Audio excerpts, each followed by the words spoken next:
Hello नमस्ते दोस्तों, मैं हूं विकास मौर्य। गाइस दोस्तों, मैं जब 26 साल का हुआ और मेरी नौकरी एक आईटी कंपनी में लगी तो मुझे रात की शिफ्ट मिली। तो 9 से सुबह 6 बजे तक हमारी कंपनी में इंटरनेट फ्री था। और मेरे साथ एक साथी ने एक दिन मुझे बताया कि हम यहाँ से बैठे हुए दुनिया के किसी भी कोने में किसी से बात अनजान, जिसे हम चैट कहते हैं, कर सकते हैं। मुझे इंटरनेट पर चैटिंग करने का बहुत शौक हुआ और मैंने रात को चैटिंग करनी शुरू कर दी। मेरा शौक इतना बढ़ गया कि मैं रात को अपने ऑफिस में लगभग 4 से 5 घंटे चैटिंग करता था और इससे मेरा ध्यान सिर्फ काम और चैटिंग पर ही रहता था। मुझे आज भी याद है जब कंपनी में मुझे एक बहुत बड़े चैटर की उपाधि दी गई। इसके साथ ही सबसे ज़्यादा आउटपुट देने का भी सामान मिला। अब मेरे इंटरनेट पर इतने इंटरनेशनल दोस्त, खासकर यूएसए, बन चुके थे कि मैं अब उनसे रोज रात को चैट करता था और उनको मुझसे चैट करना पसंद था। हम एक दूसरे की संस्कृति के बारे में, विचारों के बारे में, रहन सहन के बारे में बात करते थे, जो एक अच्छा आदान प्रदान था। मुझे शायद भारतीयों से बात करना पसंद नहीं था, क्योंकि कई बार जब मैंने भारतीयों से बात की तो यहाँ उन्होंने गंदी गालियाँ दी या बीच में ही छोड़कर चले गए, जबकि वो गोरे हमेशा बताकर बाएं कहकर जाते थे।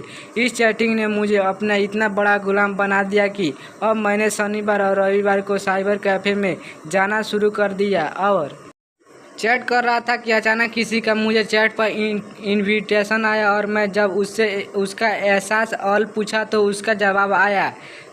फिर दिल ही उसे जब मुझसे पूछा तो मैंने भी उसे बता दिया। उसने मुझसे इंटरनेट दोस्त बनने को कहा, मैंने भी हामी भर दी। अब हम दोनों ने शनिवार और रविवार को एक निश्चित समय पर चैट करना और एक दूसरे को पहचानना शुरू कर दिया। हम दोनों को इस तरह से 2 महीने बीत गए और एक दिन उसने फ़ोन पर बात करने की बात कही। उस समय हम लोगों के पास मोबाइल फ़ोन नहीं थे, तो मैंने उससे अपना लैंडलाइन नंबर दे दिया और हम दोनों का फ़ोन पर बात करने का सिलसिला शुरू हो गया। 2 महीने बाद उसने हम अपने घर मुझसे मिलने का इरादा जताया तो मैं अपने आप पर यकीन नहीं कर पा रहा था। मुझे देखकर उसने मुझे सोफे पर बैठाया और मेरे लिए पानी लाने चली गई। थोड़ी देर में वो मेरे लिए पानी लेकर आई और मेरे पास बैठ गई। कुछ बातें उसने मुझसे छुपाई थी, जैसे कि वो शादीशुदा है, 2 बच्चों की माँ है इत्यादि। ऐसा कुछ नहीं था। वो किसी दूसरे शहर से एक छोटा सा कोर्स करने आई थी। वो अकेली रहती थी, उसके माँ बाप और शहर में थे। मुझे देखकर और बात करके उससे भी अच्छा लगा और जब मैं 2 से 3 घंटे बाद चलने लगा तो उसने मेरा हाथ पकड़ लिया और कहने लगी, प्लीज़ आज मैं तुम्हारे साथ समय बिताना चाहती हूँ। मैंने भी उसके साथ बैठने का मन बना लिया। शाम के 4 बज चुके थे और अक्टूबर का महीना था। उसने मुझसे ड्रिंक पीने का पूछा तो मैंने हाँ में सर हिला दिया और उसने एक विस्की बोतल निकालकर एक पैक बना दिया। हम दोनों शराब पी रहे थे और बातें कर रहे थे।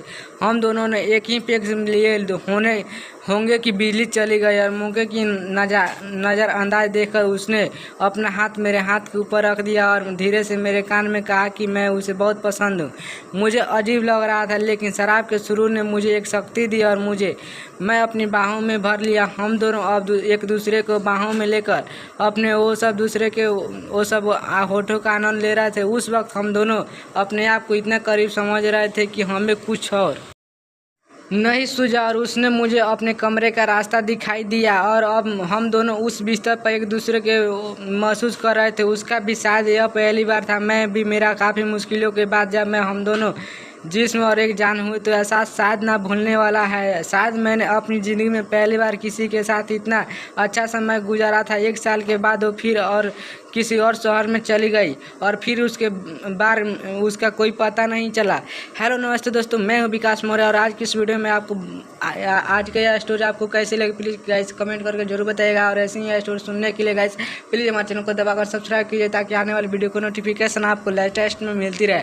और गाइस यह स्टोरी आपको कैसी लगी प्लीज़ कमेंट में बताइएगा। मिलते हैं एक और स्टोरी के साथ में, तब तक के लिए अपना ख्याल रखिएगा। जय हिंद, जय भारत दोस्तों।